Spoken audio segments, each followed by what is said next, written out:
Assalamualaikum warahmatullahi wabarakatuh.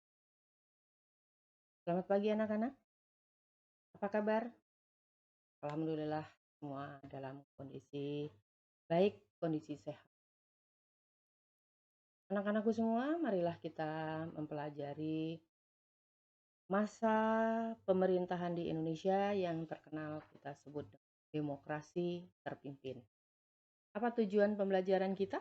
Tujuan pembelajaran kita adalah kalian saya ajak untuk mampu menganalisis latar belakang berlakunya demokrasi terpimpin. Dan yang kedua, kalian saya ajak untuk mampu mendeskripsikan ciri-ciri pelaksanaan demokrasi terpimpin. Baik, satu persatu kita akan lihat mengapa demokrasi terpimpin ini lahir. Nah, awal dari demokrasi terpimpin ini ditandai ada eh, 4 masalah pokok. Yaitu apa? Yaitu yang pertama adalah karena mundurnya Pak Hatta sebagai wakil presiden. Kenapa Pak Hatta mundur? Karena sudah merasa tidak cocok lagi dengan Bapak Presiden. Kemudian yang kedua disebabkan karena apa? Karena Ali Sastro Amijoyo yang pada saat itu menjadi pemimpin kabinet bersama dengan Wilopo diminta untuk membuat formatur kabinet. Nah, ternyata pembentukan formatur kabinet yang dilaksanakan oleh Sastro Amijoyo dengan Wilopo ini hanya menunjuk dari Partai Nasional Indonesia, Partai Masyumi, dan Partai Nahdlatul Ulama. Tetapi Presiden di sini kecewa. Kenapa kecewa? Karena tidak masuk Partai Komunis Indonesia. Maka akhirnya Pak Karno menunjuk Juanda sebagai anggota kabinet pada kabinet RI. Kemudian yang ketiga, pada tanggal 21 Februari tahun 57 lahirlah sebuah konsepsi yang kita kenal dengan konsepsi Soekarno. Nah, dalam konsepsi Soekarno ini, Pak Karno sebagai presiden kurang lebih dia menyatakan bahwa segala sesuatu yang ada di Indonesia ini harus berdasarkan atas kepribadian bangsa.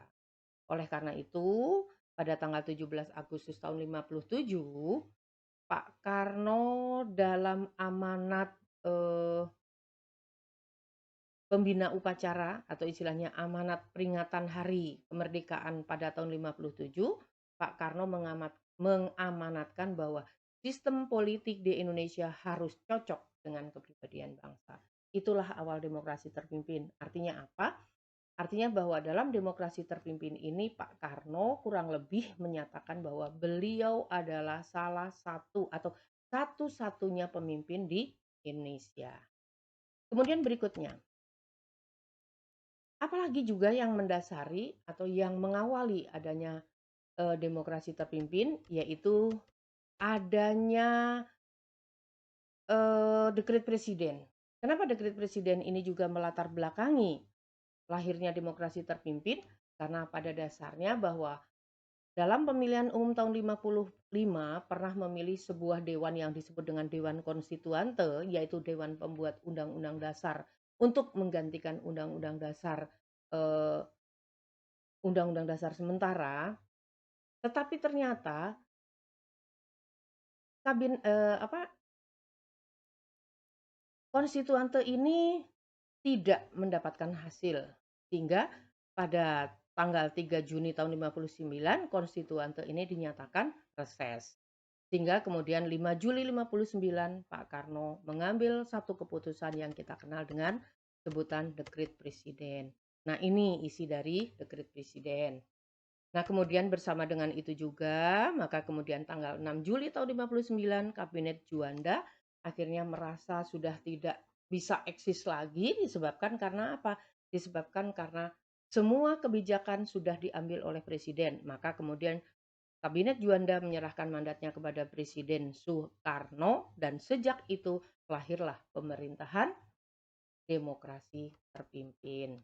Nah, inilah ada tanggal-tanggal langkah menuju dalam ke demokrasi terpimpin, yaitu ada tanggal 19 Februari 59, ini baru rencana pelaksanaan dari demokrasi terpimpin dan kembali ke Undang-Undang Dasar 45 dan seterusnya sampai akhirnya Pak Karno pun pernah eh, membentuk DPA yang kemudian DPA-nya disebut dengan DPAS. Kemudian juga pada 17 Agustus 59 Pak Karno menyatakan penemuan kembali revolusi kita. Yang penemuan kembali revolusi kita ini nanti akan dijadikan sebagai dasar untuk membuat garis-garis besar haluan negara.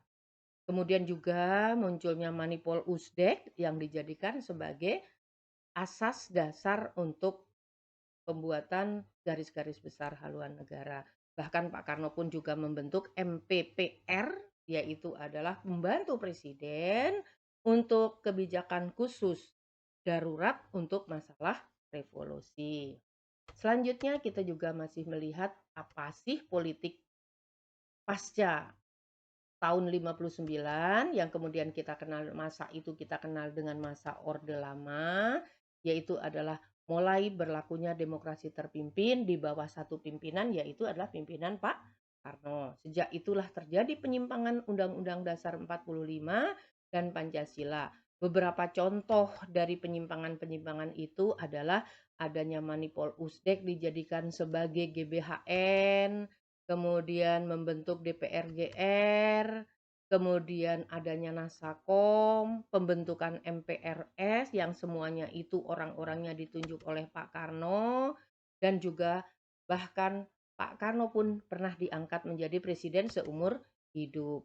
Nah, politik luar negeri Indonesia pun tidak lagi politik luar negeri yang bebas dan aktif, tetapi adalah politik poros-porosan, yaitu antara lain ada poros Jakarta-Peking, Jakarta-Moskow, Jakarta-Pyongyang, yang kesemuanya itu adalah ke negara-negara komunis.